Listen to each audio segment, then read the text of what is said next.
बिस्मिल्लाहिर्रहमानिर्रहीम। बोलते कालम के साथ मैं आमिर रज़ा खान। और डिफेंस आउटपोस्ट ने एक ऐसी पोस्ट लगाई है जिसकी आग जो है आपको मिडल ईस्ट से इंडिया तक जो है, यानी मिडल ईस्ट से मुराद मेरी इजराइल से इंडिया तक जो है नज़र आएगी और धुआं उड़ता हुआ अमेरिका से दिखाई देगा। आउटपोस्ट के मुताबिक पाकिस्तान के एक अदारा है NCA, जिसके एडवाइज़र हैं लेफ्टिनेंट जनरल खालिद अहमद, जो कि हाजिर सरवर लेफ्टिनेंट जनरल हैं और एडवाइज़र भी हैं NCA के। और उन्होंने ये दावा भी किया है कि ये आउटपोस्ट की बात कर रहा हूँ, डिफेंस आउटपोस्ट नाम है। उन्होंने ये दावा भी किया है कि उनकी तमाम तर दी गई मालूमात जो हैं हक़ाइक़ पर मबनी है। उन्होंने एक मीडिया कॉन्फ्रेंस की है और इस मीडिया कॉन्फ्रेंस की उन्होंने वीडियो भी शेयर की है, जिसमें लेफ्टिनेंट जनरल खालिद अहमद, जो कि सीनियर जो हैं दिफाई माहिर हैं, उनका कहना है कि पाकिस्तान J-35 की एक्विजिशन के लिए तेज़ी दिखाने वाला है, यानी तेज़ी दिखा रहा है क्योंकि पाकिस्तान को इसकी ज़रूरत है। ये बड़ी ख़बर थी कि फ़ास्ट ट्रैक के ऊपर J-35, मैंने 2 रोज़ पहले आपको बताया था कि पाकिस्तान J-35 ना सिर्फ एक्वायर कर रहा है बल्कि उसकी तादाद में भी इजाफा कर रहा है। जो अभी तक की रिपोर्ट्स हैं उसके मुताबिक तो 40 है, लेकिन उसके बाद ख़बर आई कि पाकिस्तान और सऊदी अरब के दफ़ाई मुआहदे के बाद इसकी तादाद 100 तक बढ़ाई जा सकती है। लेकिन इसमें और भी ख़बरें हैं जो खालिद अहमद साहब ने, लेफ्टिनेंट जनरल खालिद अहमद ने मीडिया कॉन्फ्रेंस की, उसमें उन्होंने 3 पॉइंट्स जो हैं वो बयान किए, मैंने वो सुने हैं।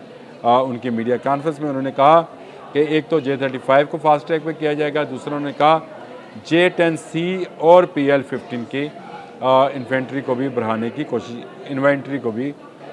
कोशिश की जाएगी। यानी इसका मतलब ये हुआ कि मज़ीद BVR मिसाइल्स और J-10C जो हैं उनको एक्वायर किया जाएगा, ऐसा उस वीडियो के अंदर मौजूद है।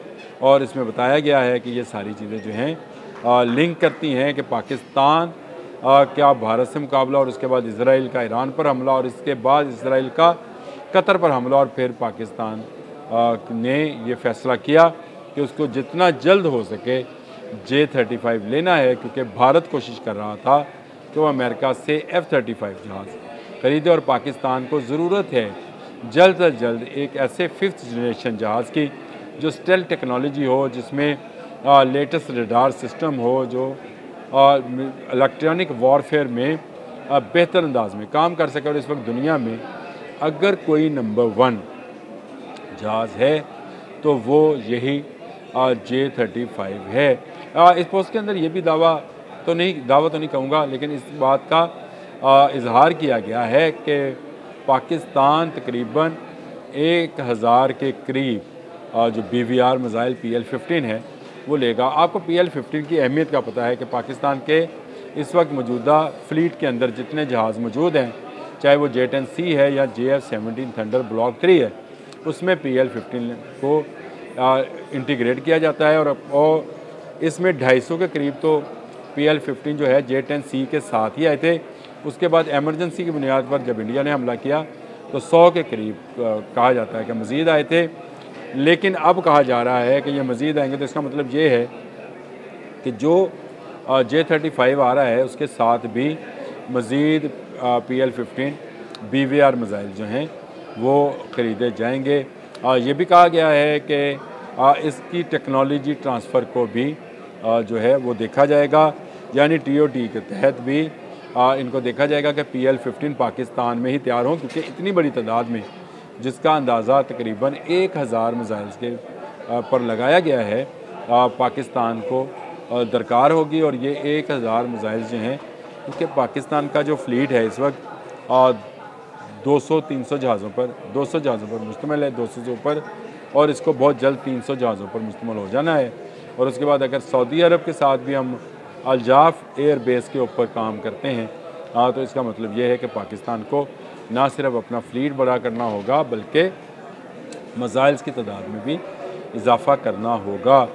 ये बड़ी खुशाइंद ख़बर है और मैं ये समझता हूँ, क्योंकि जिस तरह से लेफ्टिनेंट जनरल खालिद अहमद ने ये ऑफिशियली अब बयान कर दी है कि पाकिस्तान बड़ी तैयारी कर रहा है, पाकिस्तान एक बड़ी एयरफोर्स और पाकिस्तान दुनिया की नंबर 1 एयरफोर्स बनाने की तैयारी कर रहा है, जिससे अंदाज़ा लगाया जा सकता है कि अगर पाकिस्तान PL-15 PL-12 हम बनाते हैं जी, पहले टेक्नोलॉजी हमारे पास है।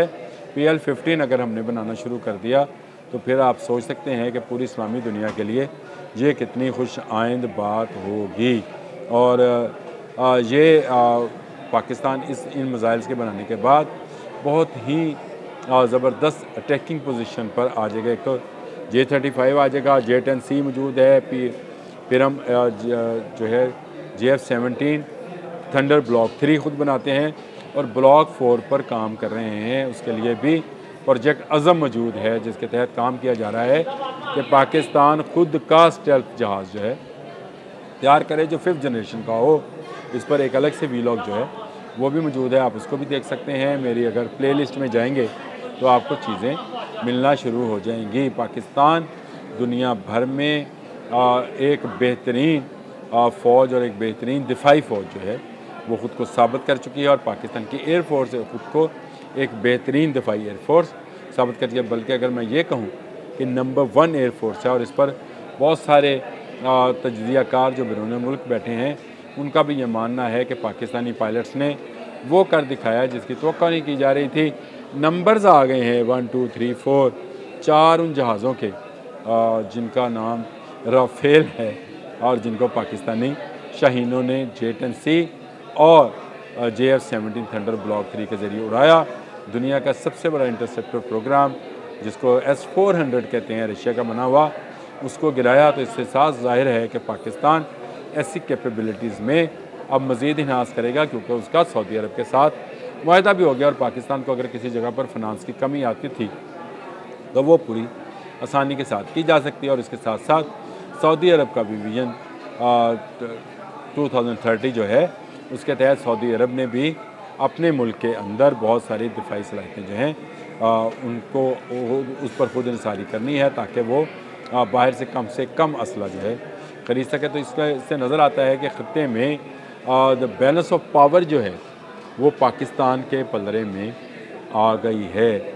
इन जहाज़ों का आना, लेफ्टिनेंट जनरल खालिद अहमद का ओपनली इस बात का इजहार करना कि हमने इसको फास्ट ट्रैक पे डाल दिया है, J-35 को जितना जल्द हो सके आ जाए या आ जाएगा।